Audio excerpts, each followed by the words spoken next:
Hey, want to learn how to play Yu-Gi-Oh from a world-class duelist? Well, you're not going to find it here, but hey, why don't we learn something anyway? Let's rule the rule!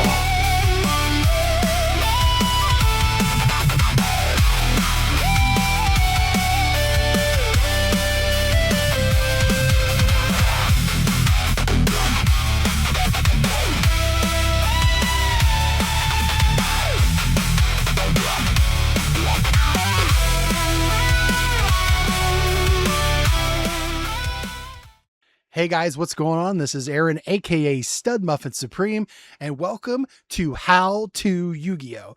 Let me explain. You see, I am a lover of Yu-Gi-Oh! I love the anime and I love the card game. I'm an avid player, played with my friends, played at regional qualifiers and locals, so I've had my fair share of actual playing the game.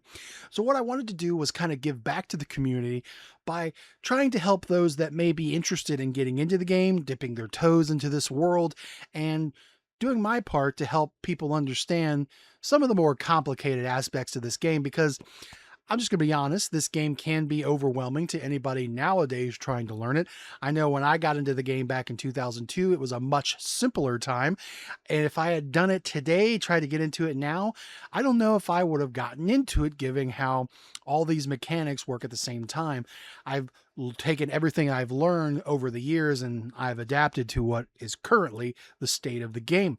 So this, like I said, is a multi-part series where I will go through different things in different episodes, breaking down card types, breaking down rulings, breaking down the rules of the game, the history of how it connects with the anime and the manga, all of that stuff. And there's going to be a lot of episodes here because there's a lot to cover, little nuanced things, you'll see as we go along here. Just going to go ahead and let you guys know this is episode 1. And what are we going to be learning about today? Well, we're going to be learning about the history of the game as it pertains to its connections with its source material, the manga and the anime.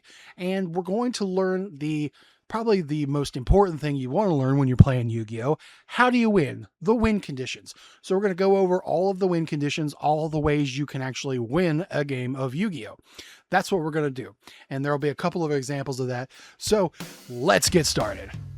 Before we learn how to play Yu-Gi-Oh!, let's take a quick trip back to where it all started.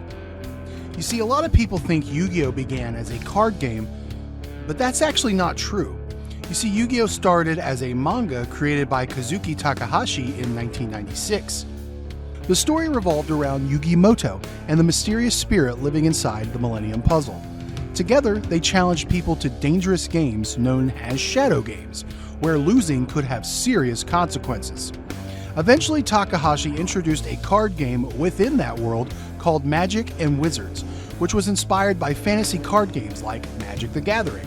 Fans absolutely loved these card duels, and the response was so overwhelming that the manga gradually shifted its focus almost entirely to that card game. And that's where Duel Monsters was born. Now, here's something that confuses a lot of new fans. The anime most people know as Yu-Gi-Oh! Duel Monsters wasn't actually the first Yu-Gi-Oh! Anime. You see, back in 1998, Toei Animation produced an earlier adaptation that fans often refer to as Season 0. That series followed the darker tone of the original manga and featured many of the non-card game stories.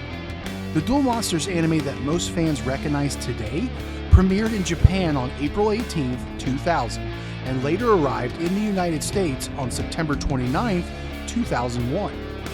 Over its run, the series produced 224 episodes and introduced millions of viewers to the world of Duel Monsters. Eventually, the success of the anime was so massive that Konami decided to actually bring the card game into the real world. So on February 4th, 1999, Konami released the Yu-Gi-Oh! Official card game, or OCG for short, in Japan. These early versions of the game looked very different from what we play today. The rules were simpler, the pace was slower, and many mechanics we now take for granted didn't even exist yet. Then, in March of 2002, the English language trading card game, or TCG, launched in North America. With the anime exploding in popularity and booster packs flying off store shelves, Yu-Gi-Oh! Quickly became one of the biggest trading card games in the world, standing alongside the giants like Pokemon and Magic the Gathering. And over 20 years later, duelists are still summoning monsters, setting traps, and battling for victory. So here comes the million-dollar question. How do you actually win a game of Yu-Gi-Oh? Believe it or not, there are several different ways to claim victory, and some of them are not as straightforward as simply attacking your opponent's monsters with your monsters. More on that in a little bit. So let's go over all the different win conditions in a game of Yu-Gi-Oh! Starting with win condition number 1, reduce your opponent's life points to 0. The most common way to win a duel is by reducing your opponent's life points, or LP, to 0. At the start of a standard duel, both players begin with 8,000 life points, unlike the 2,000 or 4,000 variant you would see in the anime. Every time your monster attacks, or a certain card effect deals damage, your opponent loses life points. Once their total reaches 0, you win the duel instantly. This is how the vast majority of Yu-Gi-Oh! Games are decided. One important thing to note, if both life points hit 0, which means if both players' life points end up at 0 at the exact same time, neither player will win. Instead, the duel will end in a draw. Win condition number 2, deck out. The second way you can win is by making your opponent deck out. What does that mean? Well, you see, at the beginning of each turn, players are normally required to draw a card. If your opponent needs to draw a card, but their main deck no longer has any cards left, they will immediately lose the duel. That's right, you don't have to knock out their life points, you can just simply exhaust their deck first. Some strategies actually focus on forcing opponents to discard cards or draw extra cards until they run out of their resources.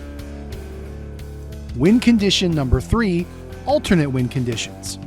Now this is where we're going to get into the really fun stuff, because certain cards in Yu-Gi-Oh! Have effects that say, if you meet these specific conditions, you automatically win the duel. The most famous example of this is Exodia, the Forbidden One. If you have all 5 pieces of Exodia in your hand at the same time, you will instantly win the game. No attacks, no deck out, no life point damage, just an immediate victory. Another classic example is the Destiny board. By protecting Destiny board and its spirit message cards, you'll eventually spell the word final on the field and automatically win the duel. Fun fact, in the OCG, it's actually spelled death, D-E-A-T-H, not final. These are several alternate win conditions throughout Yu-Gi-Oh's history that often create some of the most unique decks in the game. Win condition number 4, forfeit, conceding, or the more common term, scooping.